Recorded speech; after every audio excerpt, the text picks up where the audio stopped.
কিশোরগঞ্জের ঐতিহাসিক পাগলা মসজিদ প্রতি ৩ মাস পর পর কোটি কোটি টাকা পাওয়া যায়। তবে এবার ছাড়িয়ে গেছে মসজিদটির ইতিহাসের সব রেকর্ড। ২২০ জন মিলে টানা ১৮ ঘণ্টা ধরে চলছে গণনা। শনিবার সকাল ৬টায় পাগলা মসজিদে ৯টি লোহার দানবাক্স খোলার পর পাওয়া যায় রেকর্ড ২৭ বস্তা টাকা। তখনই ধারণা করা হয়েছিল এবার টাকার পরিমাণেও সর্বোচ্চ রেকর্ড হবে।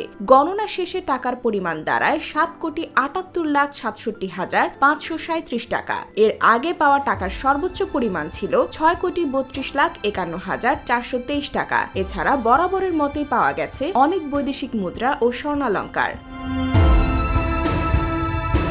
৩ মাস পর পর দানবাক্সগুলো খোলা হলেও এবার রমজানের কারণে খোলা হয়েছে ৪ মাস ১০ দিন পর। পাগলা মসজিদের দানবাক্সে পাওয়া এত টাকা দিয়ে কি করা হয় তা জানতে আগ্রহের শেষ নেই মানুষের। কিশোরগঞ্জের জেলা প্রশাসক ও পাগলা মসজিদ পরিচালনা কমিটির সভাপতি মোহাম্মদ আবুল কালাম আজাদ জানান, এসব টাকা দিয়ে নতুন মসজিদ কমপ্লেক্সের কাজে হাত দেওয়া হচ্ছে।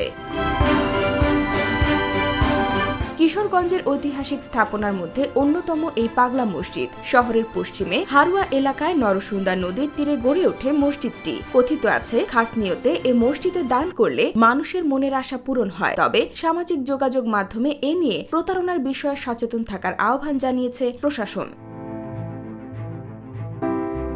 IBTV USA, new York.